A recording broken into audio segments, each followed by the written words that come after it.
culture, and conversation. We capture the voices of the vibrant generations and train the storytellers of the future, crafting the finest indigenous stories with a global outlook, united in the strength of our diversity. Quick. Every other person behind.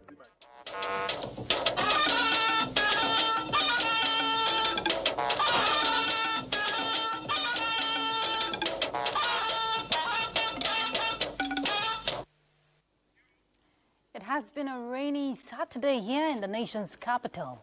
Well, not surprised, because on 7th of August, the Nigerian Hydrological Services Agency issued warning of potential flooding across 198 local government areas in about 30 states and the Federal Capital Territory, which will occur from August 7 to August 21, 2025. That is a window of 15 days. Now, just a few days before that prediction, there was another warning issued by the National Flood Early Warning Systems Center of Flooding, expected to occur from August 5 to August 9 due to heavy rainfall lasting for a period of 5 days, which may trigger flooding across 19 states and 76 locations, and it elapses today. But the rains are still coming, and communities are marked at risk of varying degrees of flooding. There was also a caution of potential disruption of over 100 major transportation routes, particularly in flood-prone areas, and stakeholders and residents have been urged to take urgent precautionary measures to avert impending dangers. Already, floods have started hitting some communities, rendering people homeless and disrupting livelihoods. Now, following these warnings, what proactive measures are state governments and local authorities taking to mitigate risk and ensure communities are safe? Tonight, the focus is on flood alert, subnationals brazen for impact, and our guest is Mr. Femi Bejide. He's a director from the Nigerian Hydrological Services Agency. And we'll bring you situation reports, of course, from across states. That will be much later, but in the meantime, thank you for joining us. This is Weekend File, and I'm Ruth Aguele. Now, before we delve into the issues, let's bring you the news.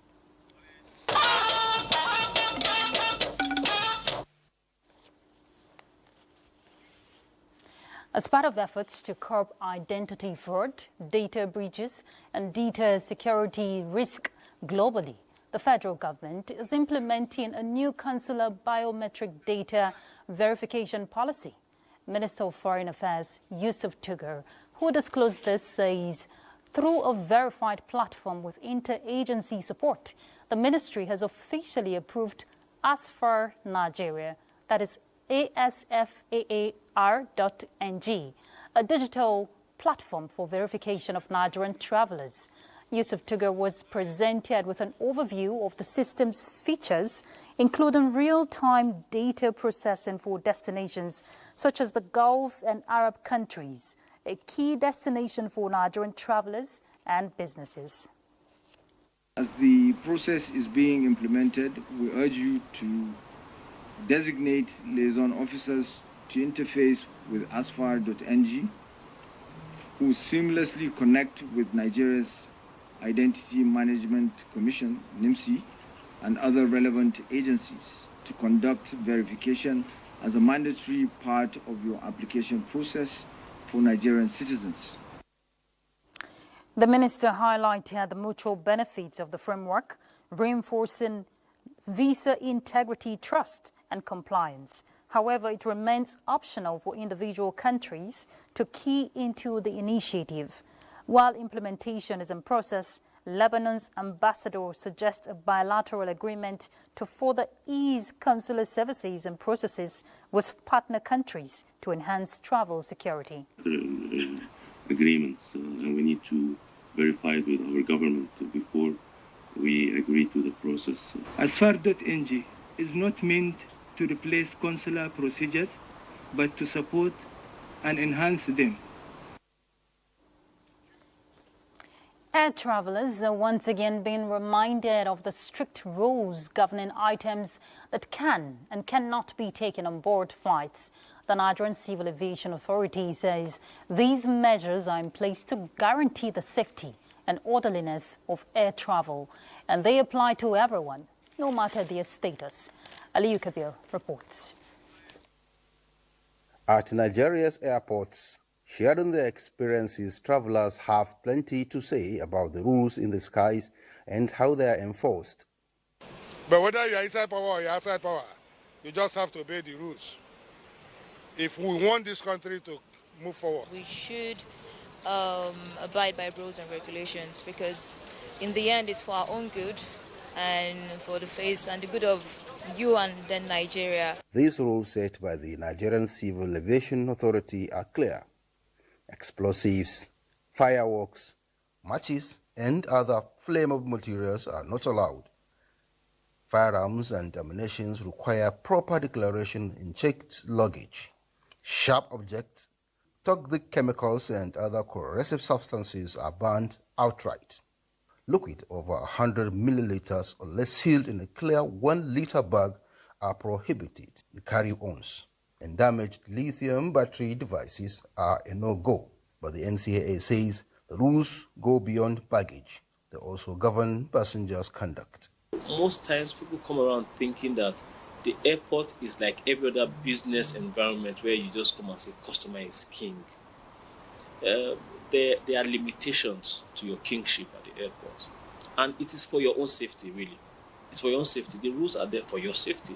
So compliance is mandatory in every airport, anywhere across the globe. That is why the agency has called for a full investigation into a mythic star, Wasiu Ayinde Marshal, popularly known as Kwam1, after alleged violation of aviation rules aboard a ValueJet flight on August 5th. The message from Nigeria's aviation regulator is simple. No passenger is above the law. Following the rules is not just about compliance, it is about keeping everyone in the air safe. In Abuja, Aliyu Kabir, NTA News. The Nigeria Police Force says Omoyele Sowore was arrested based on allegations bordering on forgery, cyber stalking and other infractions currently under active investigation, and the arrest was done in full compliance with extant legal provisions with strict adherence to due process and the rights of the suspect. A statement by Force Public Relations Officer Olumuyiwa Adejobi notes that Sowore was not tortured and was released on bail well within the 48-hour constitutional window, and he is expected to appear before a court. The family of Audu Innocent Ogbe has announced the death of the former Minister of Agriculture and Rural Development, Adigbe Ogbe.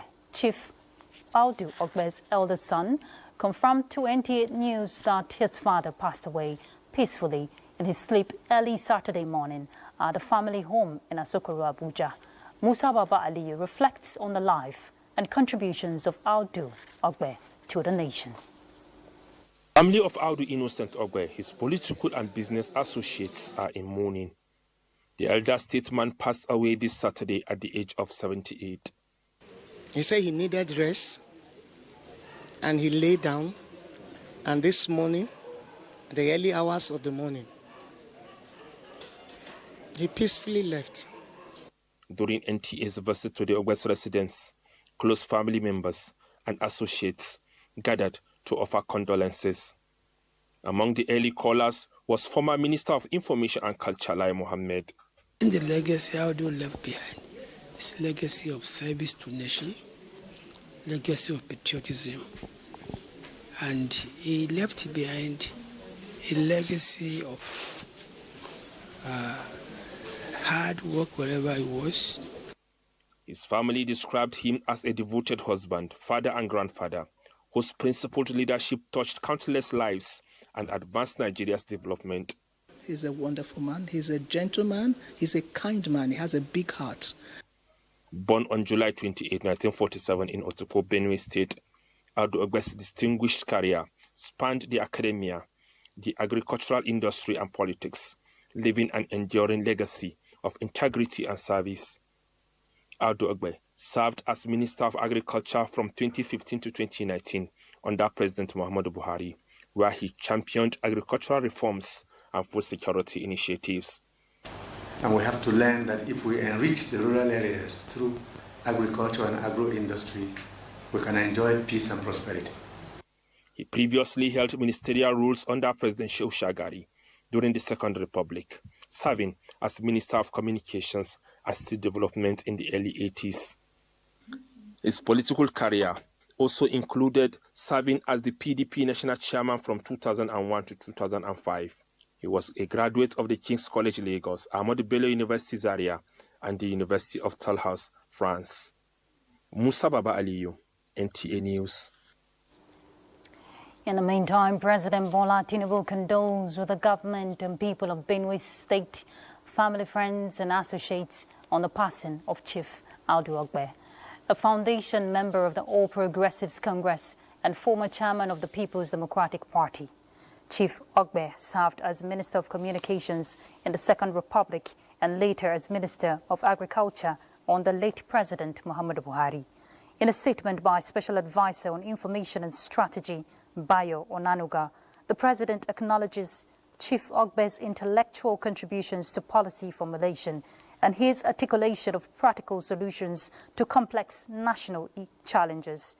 The President praised that the Almighty God will receive the departed soul and comfort his family. Similarly, the Secretary to the Government of the Federation, Senator George Akume, on behalf of the Federal Executive Council, mourns the passing of Chief Audu Ogbe, aged 78. In a statement via the Director, Information and Public Relations in the SGF's office, Segun Imosen, Senator Akume notes the deep bond they shared rooted in mutual dedication to the service of the Benue people and the country. The SGF prays for God to grant the soul of the departed eternal repose and comfort those he left behind.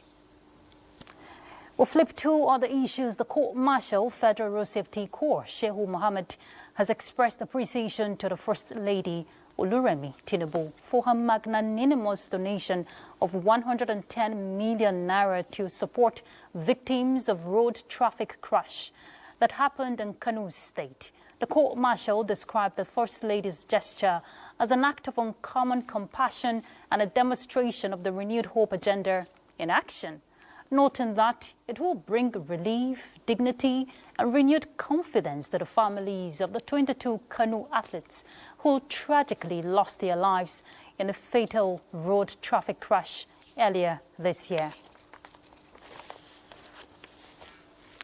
Vice President Kashim Shettima today attended the wedding of Aisha, the daughter of Shehu Aliyu, a former executive director with a commercial bank, and Muhammad Jalal Muazu Babangida Aliyu, son of the former Niger State Governor, which took place at the National Mosque, Abuja. State House correspondent Abdurrahman Jibrila reported that the solemnization was initiated at the mosque by the Chief Imam, Dr. Mohammed Kabir Adam, along other imams.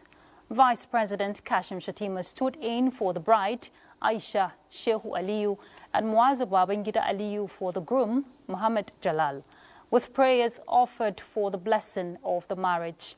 Muhammad Jalal tied the knots with Aisha Shehu Aliyu after the payment of 400,000 naira as dowry. The relative peace in Gombe State can be a template for the peaceful coexistence needed to rid northern part of Nigeria of challenges of insecurity.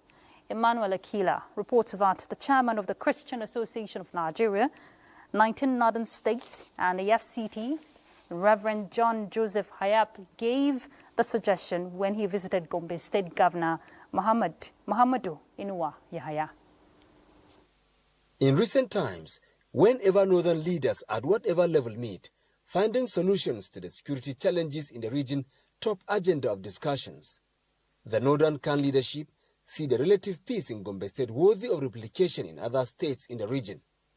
Leadership and good governance, the Khan observe, play a key role in entrenching peaceful coexistence, praising the developmental strides of Governor Muhammad Ino Yahya, who is the chairman of the Northern Governors Forum, as one of the factors responsible for peace in Gombe State. We have come to this state not merely to exchange pleasantry with you, but to acknowledge and appreciate your leadership, particularly at this time when northern Nigeria is yearning for direction, peace, and unity. Whether we like it or not, as leaders, we must be ingenious enough to create ways and means by which the society will live peacefully, because without peace, there will never be progress. And I'm happy to say that Gombe is uniquely different in that regard. The Khan pray for sustainable peace in Gombe State, end to insecurity in other states, and wisdom for leaders at all levels in Nigeria. In Gombe, Emmanuel Akila, NTA News. All right, we'll take a break now. When we come back, don't forget the discussion will be on flood alert. Subnationals brazen for impact. Do stay tuned. Thank you for staying with us. Nigeria and its surrounding areas are currently experiencing the peak of the rainy season, leading to widespread flooding and overflowing rivers. The Nigerian Hydrological Services Agency issued a warning about potential flooding in 31 states thereabout. Now, in this report, Musa Baba Aliyu examines the government's efforts and commitment to mitigate flooding across the country. Stating floods fueled by heavy rainfall, dam failures, and clogged drainage systems are wreaking havoc across Nigeria, with 27 states facing imminent danger. The Nigeria Hydrological Services Agency has issued an urgent warning highlighting the risk to 739 communities across 162 local government areas between July 2022 and August 5. This year alone, Nigeria has endured 2 catastrophic floods. On May 28, a flood in Mokwa, Niger State, claimed 200 lives and left over 600 people missing. More recently, in July 26, flood in Adamawa killed 23 and many still unaccounted for. Experts attribute the escalating crisis to a combination of natural factors like prolonged rainfall and human activities, including dam mismanagement and urban development obstructing water flow. Professor Meiro Mohammed of the Federal University of Technology, Mina, emphasized the need for robust measures to combat worsening weather patterns driven by global warming. There is need for tree planting so that our environment will be kind of safe. The more the number of trees, the more water infiltrates into the soil. And then this will also reduce the amount of runoff we have everywhere, whether they are shorter trees or tall trees. People need to be sensitized not to build houses along waterways. Authorities and communities must act swiftly to mitigate the crisis and protect lives. Musa Baba Aliyu, NTA News. Perennial flooding in Lagos requires a multi-pronged approach that includes community-based adaptation system. Well, Larry Igbeleyi takes a look at the costs of this ever-looming threat in the state. In Lagos, natural and human factors combined are causative determinants of flooding. The natural factors are intense rainfall, particularly during rainy season, and low-lying topography of the state. Human components include poor drainage systems and urban planning, improper disposal of solid waste and constructions on floodplains. If you go to Mushin right now, the gutter there, Jesus Beggar dig 2 gutters, it can swallow a whole meal. But people, when it's raining, they will now pack their dirt in their house, throw it outside. Some come from Ogumokun, all those my Onikwan area. And at the end of the day, it will come back to Mushin. You have to clear the gutter, all these canals. You have to clear it. Anybody that build the house close to the canal, they pursue them away. Putting of refuse into the public drain, it will affect the water channel from the domestic drain to the secondary drain and to the tertiary drain. Lagos is employing a multifaceted approach to stemming the tide of flooding from increased infrastructural development, shoreline protection, land use planning, and flood mapping, to frequent public enlightenment on dangers of living in flood-prone areas. Construction waste has to also be managed effectively. As you know, that if you look at a lot of construction sites, they dump their waste anywhere, and sometimes that waste ends up clogging the drains as well. We give them a waste management plan so that there's a waste management plan for each construction site. Early warning systems have also been incorporated into states' advocacy programs. There's also a plan to have a floating community solution in Lagos. Lanre Pileyi, NTA News. All right, let's bring in our guest to start the conversation. Mr. Femi Bejide, he's the director from Nigeria Hydrological Services Agency. Thank you for joining us, Mr. Bejide. Good to have you again on Weekend Vow. Thank you for having me.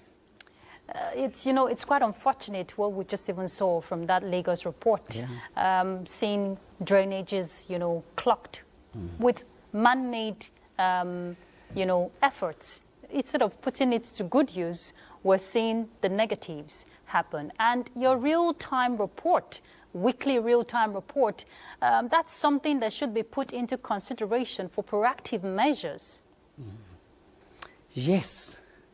As for us as an agency, Nigerian Hydrological Services Agency, charged with the sole responsibility of managing the nation's water resources, whether surface and underground. And regarding flood, the agency has tried and is improving.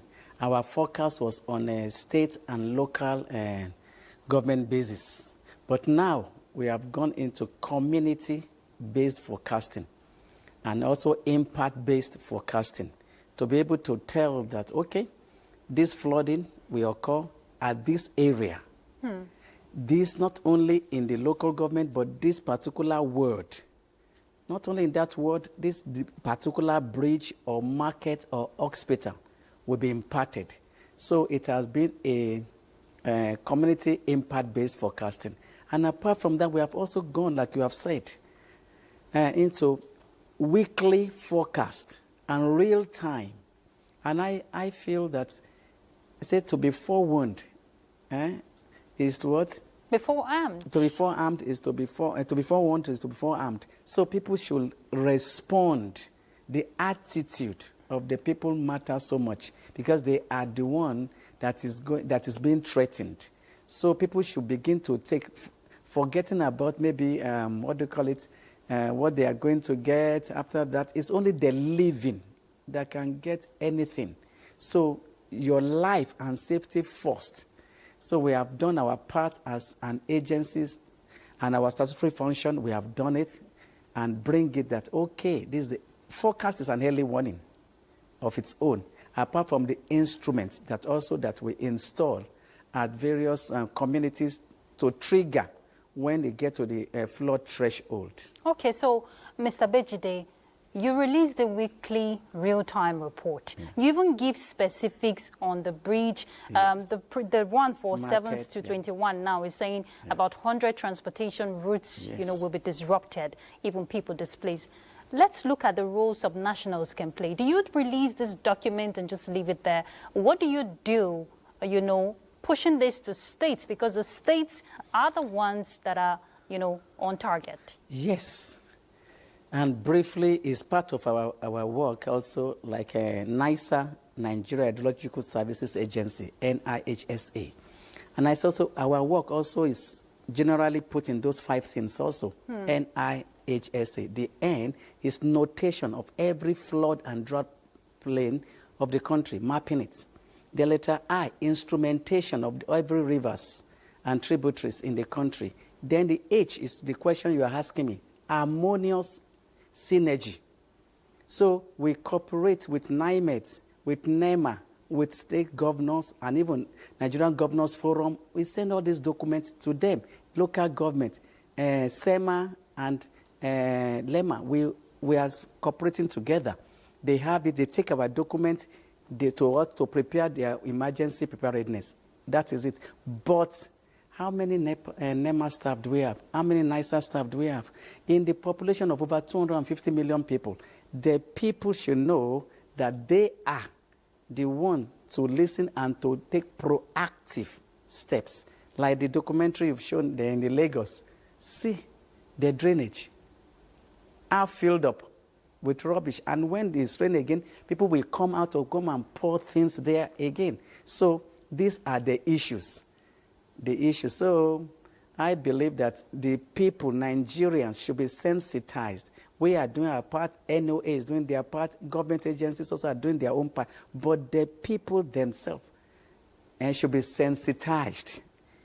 Flood every year is enough historical sensitization that flood will occur. So let me prepare. And we have given them the measure, flood mitigation. In our flood forecast this year, a whole booklet was devoted to flood mitigation for them to go through. Every state governors have it, local government, they have it. Okay, so but we're still seeing the floods happen, Mr. Bejide. Yes. And if you said you've dished out this document to the appropriate authorities, part of your concern or caution you normally give is evacuation should happen, evacuation should start happening, especially for those flood-prone areas that will be on red alert. Yes. What is the feedback you get? Yes. Okay. Flooding has become an annual ritual in Nigeria. And I've said it again, and I will say it again, that flooding is inevitable as far as Nigeria is concerned. Yeah. Why? Because we have two transboundary rivers, River Niger and River Benue. River Niger is taken through 14 countries and emptying in Nigeria. River Benue also is coming from Cameroon, emptying also in Nigeria. And looking at the vast geographical space of Nigeria, that means 923,000 square kilometers of land space and heavy rainfall. So water from the left, water from the right, and water from above, Nigeria will be flooded. So that's why we should take flooding as a national, emergency. And what do? Most of this flooding, if you watch, 80% of the flooding is flash flooding. And what do I mean by flash flooding? I mean due to excessive rainfall within a short time. River flooding has been decreasing over time. We have been able, as an agency, we have been able to manage that also because of the interaction with Cameroon through Lagdo Dam and also NBA, Nigerian Niger Benue Authority. We have been able, the synergy is there, so the release of water and everything is controlled. But the rainfall. So what do? It's not only evacuation is a matter here. There should be a massive construction of engineering structures, dams, and we have said it that 5 dams should be built in strategic places to be able to contain these waters and also be reused for irrigation purposes. So I believe if the government take a bold step to That's do the this. sub-nationals now. Yes, the governor of Niger State is doing very well, going to dredging, water transfer within their state. If other states also follow suit, even Kogi State, yes, and Jigawa State also, they are doing well in trying to manage the flooding, and Lagos State. So if the subnationals and the local governments take this, then I believe, but it's just construction of engineering structures is the best solution to this problem. And if you do that, renew hope. Many millions of people every year being affected by flooding and losing lives and properties and farmlands, then their hope will have been renewed. Talking about durable solution. Yes. But let's take a break, Mr. Bejide. We'll be back to pick up with the conversation. Do stay tuned. All right, thank you for staying with us.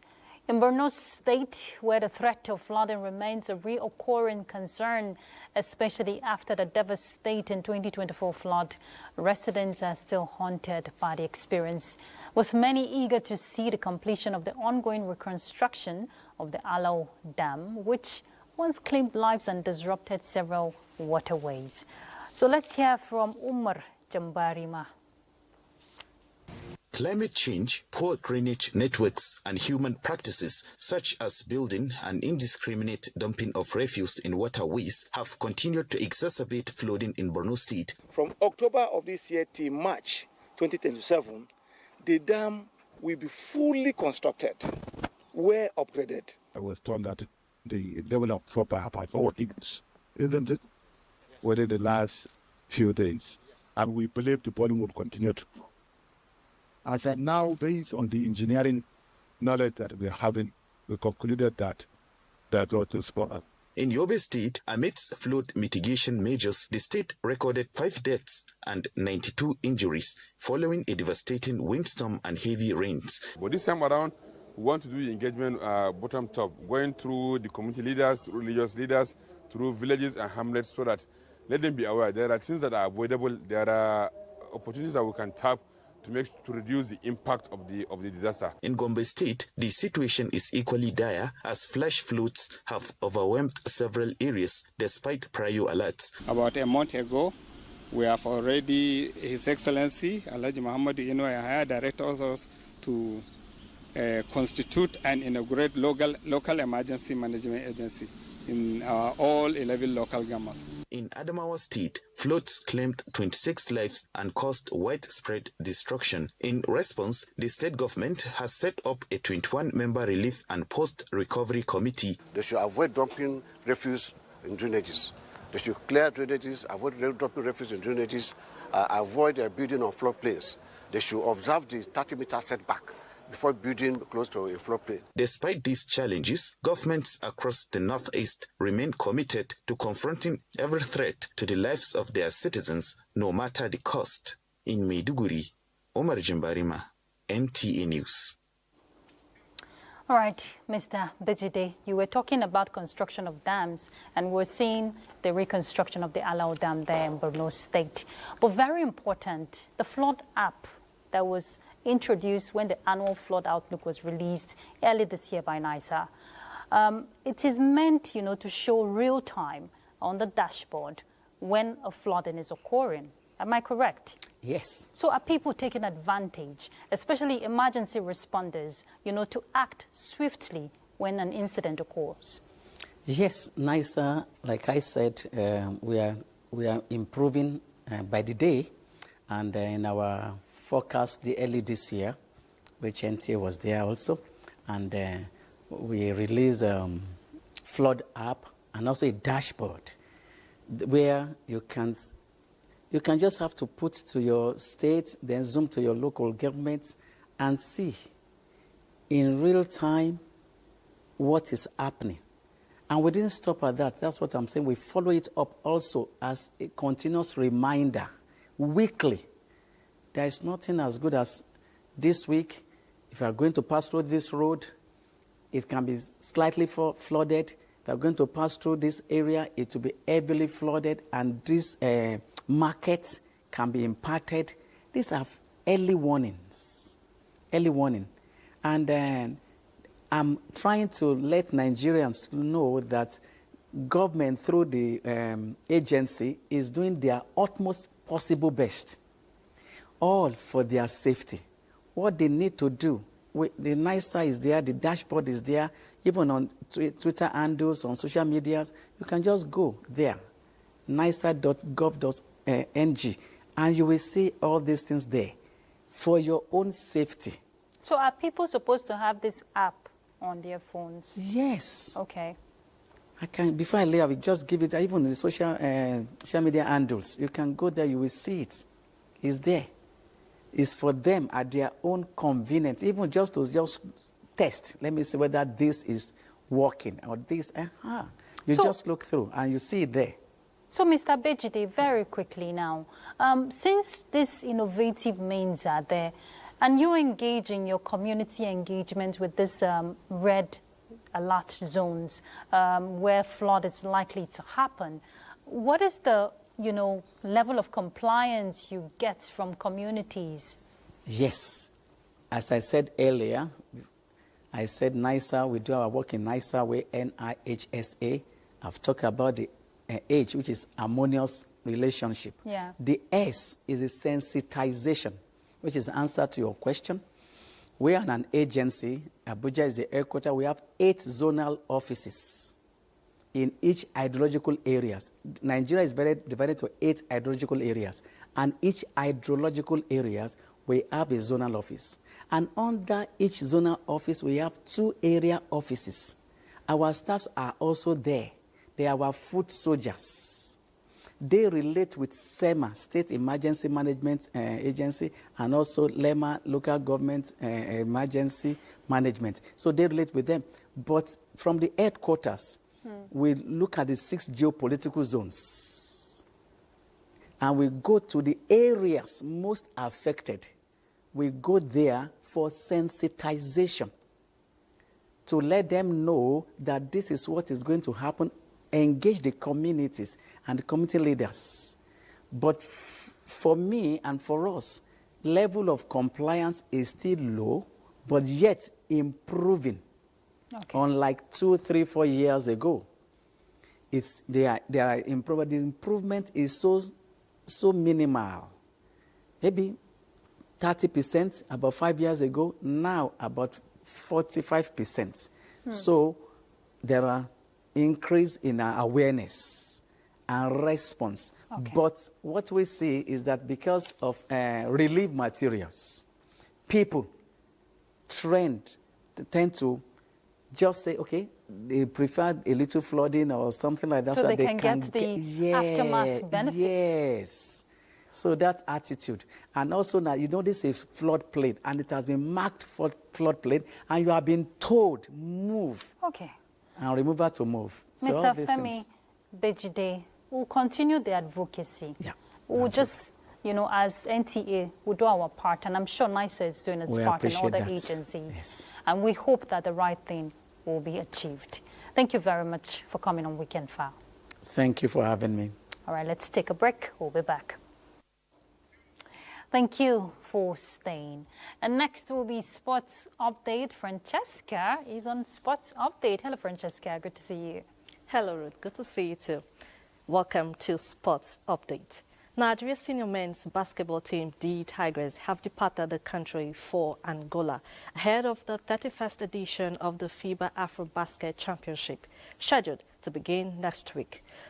Drawn in Group B alongside Tunisia, Cameroon and Madagascar, the Tigers are set to battle some of the continent's finest team as they aim for championship glory. To football, Nigerian champions Remo Stars will begin their 2025-2026 CAF Champions League campaign against the familiar pairing for Nigeria clubs US Zelamandru of Comoros in the preliminary round. While Remo Stars know their path, fellow Nigerian representatives Rivers United must wait for the conclusion of DR Congo's Lino Foot League to know their opponent. Meanwhile, in the CAF Confederation Cup, the age-long Nigeria-Ghana football rivalry will be reignited as Asante Kotoko hosts Kwara United in the first leg, with Abia Warriors trading tackles with Malian side Joliba Athletic Club in the first preliminary round of matches. Elsewhere, former Super Eagles forward John Utaka has been appointed head coach of ASPTT Montpellier Feminine. The 42-year-old will enjoy the successful playing career in France with Montpellier HSC, and Rennes takes over ahead of the 2025-2026 season.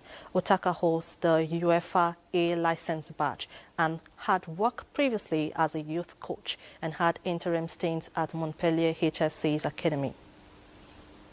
Away from Nigeria, Slovenian forward Benjamin Šeško has been announced as Manchester United's latest transfer, coming in from RB Leipzig for a reported €85 million deal on a 5-year deal. The Red Devils submitted a bid for RB Leipzig earlier this week, with Šeško preferring the move to Old Trafford rather than to Newcastle United, who were also keen on his services. He is United's third major signing in attack, following the rivals of Matheus Cunha for €62.5 million and Brian Mbeumo for €65 million, with €6 million in add-ons. But as the size of a package, it's back to you, Ruth. Thank you very much, Francesca. Let's do the weather together, right? Welcome to Sunday's weather forecast. An exiting weather system is expected to bring early morning thunderstorms to parts of Sokoto, Kebbi, Niger, Adamawa, and Taraba, with morning rains possible in Ebonyi, Akwa Ibom, and Cross River State. As we head into the afternoon, isolated thunderstorms with moderate rains are expected in Adamawa, Taraba, Borno, Bauchi, Kaduna, Kano, Jigawa, and central cities. Additionally, rains are likely in inland and coastal cities of the south. And that's all for now from our weather forecast. I'm Sefia Senginusa. Thank you for watching.